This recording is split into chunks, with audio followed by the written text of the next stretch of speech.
Beast in the Cave by H.P. Lovecraft. The horrible conclusion which had been gradually intruding itself upon my confused and reluctant mind was now an awful certainty. I was lost, completely, hopelessly lost in the vast and labyrinthine recess of the Mammoth Cave. Turn as I might, in no direction could my straining vision seize on any object capable of serving as a guidepost to set me on the outward path.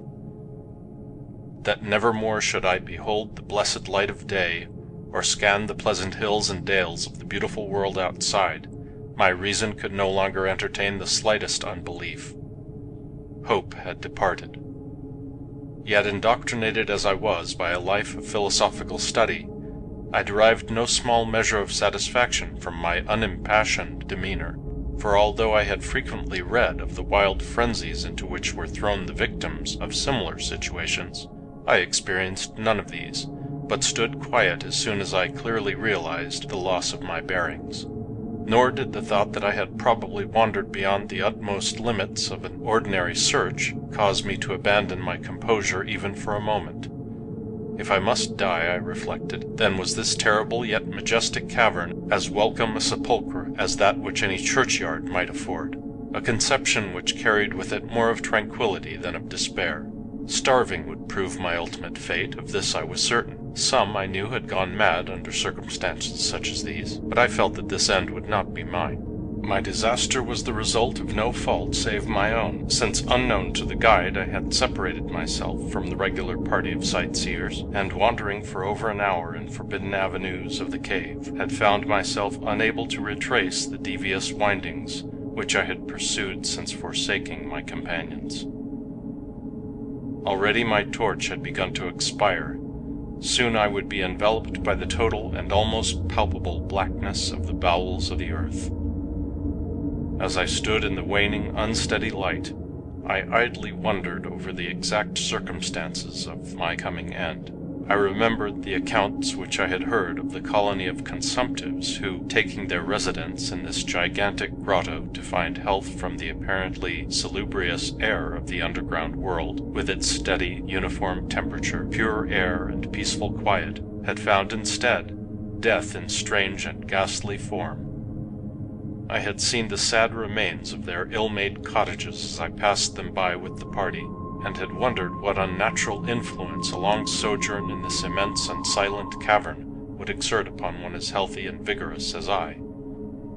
Now I grimly told myself my opportunity for settling this point had arrived, provided that want of food should not bring me too speedy a departure from this life. As the last fitful rays of my torch faded into obscurity, I resolved to leave no stone unturned, no possible means of escape neglected. So summoning all the powers possessed by my lungs, I set up a series of loud shoutings, in the vain hope of attracting the attention of the guide by my clamor. Yet as I called, I believed in my heart that my cries were to no purpose, and that my voice, magnified and reflected by the numberless ramparts of the black maze about me, fell upon no ears save my own.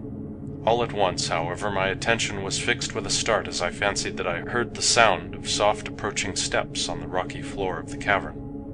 Was my deliverance about to be accomplished so soon? Had, then, all my horrible apprehensions been for naught?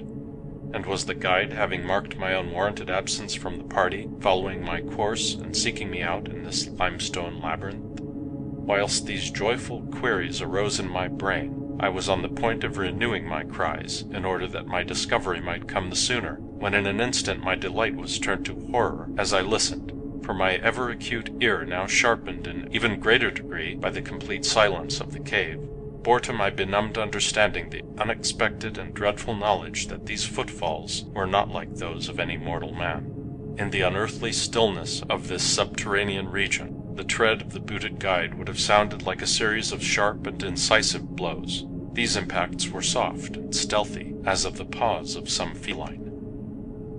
Besides, when I listened carefully, I seemed to trace the falls of 4 instead of 2 feet. I was now convinced that I had by my own cries aroused and attracted some wild beast, perhaps a mountain lion, which had accidentally strayed within the cave.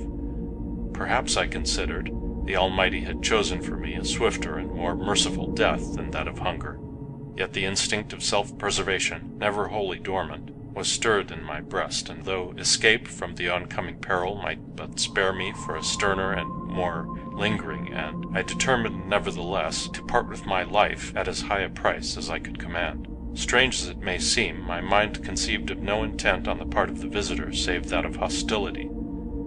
Accordingly, I became very quiet, in the hope that the unknown beast would, in the absence of a guiding sound, lose its direction as had I, and thus pass me by. But this hope was not destined for realization, for the strange footfalls steadily advanced, the animal evidently having obtained my scent, which in an atmosphere so absolutely free from all distracting influences as is that of the cave, could doubtless be followed at great distance. Seeing, therefore, that I must be armed for defense against an uncanny and unseen attack in the dark, I grouped about me the largest of the fragments of rock which were strewn upon all parts of the floor of the cavern in the vicinity, and grasping one in each hand for immediate use, awaited with resignation the inevitable result. Meanwhile, the hideous pattering of the paws drew near. Certainly the conduct of the creature was exceedingly strange. Most of the time the tread seemed to be that of a quadruped, walking with a singular lack of unison betwixt hind and fore feet. Yet at brief and infrequent intervals I fancied that but 2 feet were engaged in the process of locomotion. I wondered what species of animal was to confront me. It must, I thought, be some unfortunate beast who had paid for its curiosity to investigate one of the entrances of the fearful grotto, with a lifelong confinement in its interminable recesses. It doubtless obtained as food the eyeless fish, bats and rats of the cave, as well as some of the ordinary fish that are wafted in at every freshet of Green River, which communicates in some occult manner with the waters of the cave. I occupied my terrible vigil with grotesque conjectures of what alteration cave life might have wrought in the physical structure of the beast, remembering the awful appearances ascribed by local tradition to the consumptives who had died after long residence in the cave. Then I remembered with a start that, even should I succeed in felling my antagonist, I should never behold its form, as my torch had long since been extinct, and I was entirely unprovided with matches. The tension on my brain now became frightful. My disordered fancy conjured up hideous and fearsome shapes from the sinister darkness that surrounded me, and that actually seemed to press upon my body.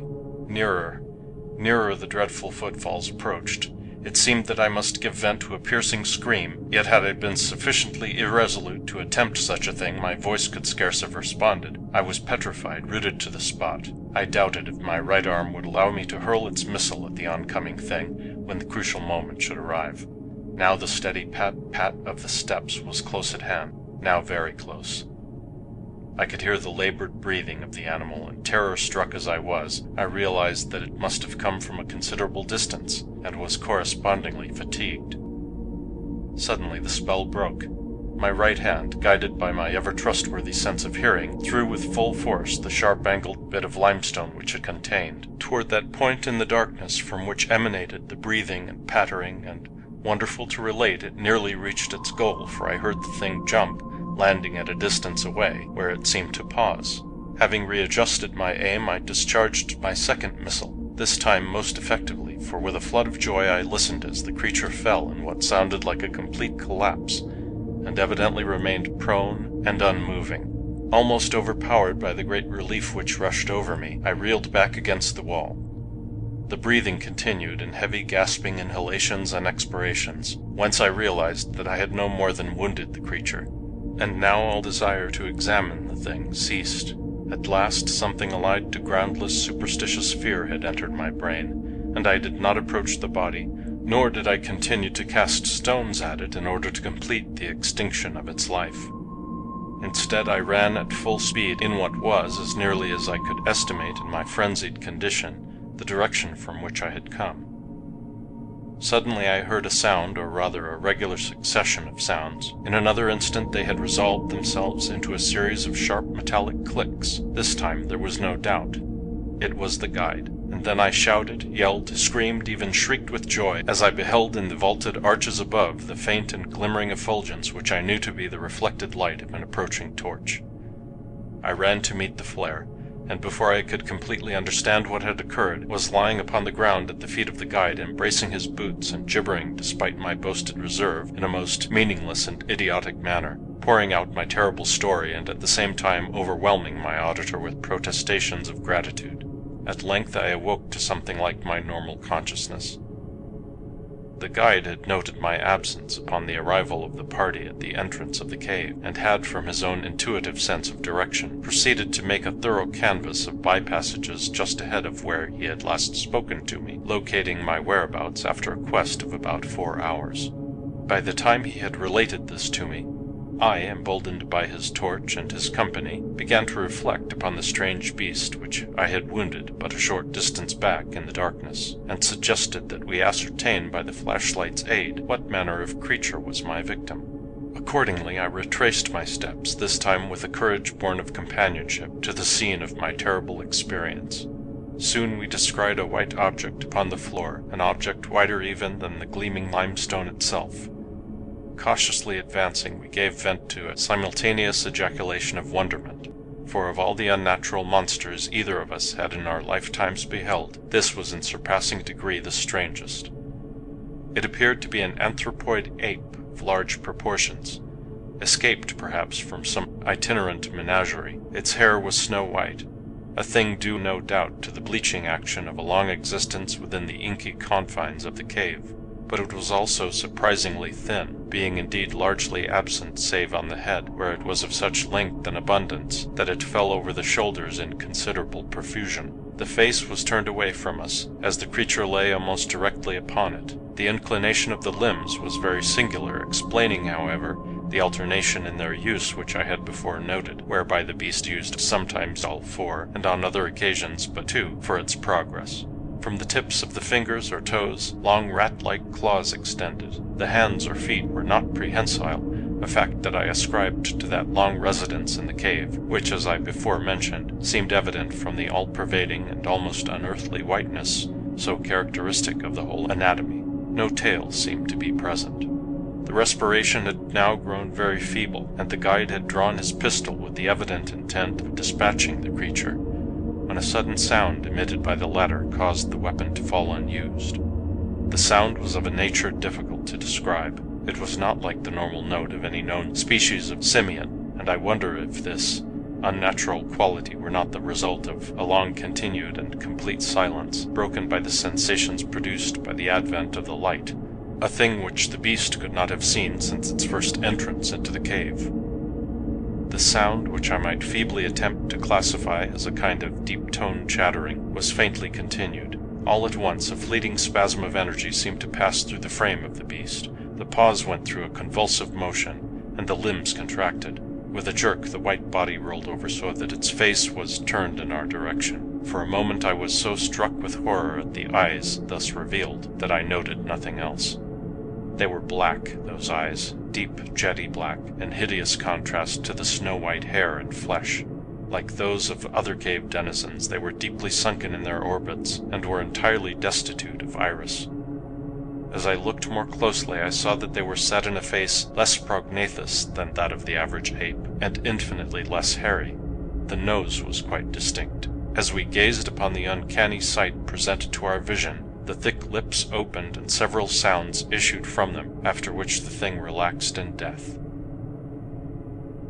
The guide clutched my coat sleeve and trembled so violently that the light shook fitfully, casting weird moving shadows on the walls. I made no motion, but stood rigidly still, my horrified eyes fixed upon the floor ahead. The fear left, and wonder, awe, compassion, and reverence succeeded in its place. For the sounds uttered by the stricken figure that lay stretched out on the limestone had told us the awesome truth. The creature I had killed, the strange beast of the unfathomed cave, was, or had at one time been, a man.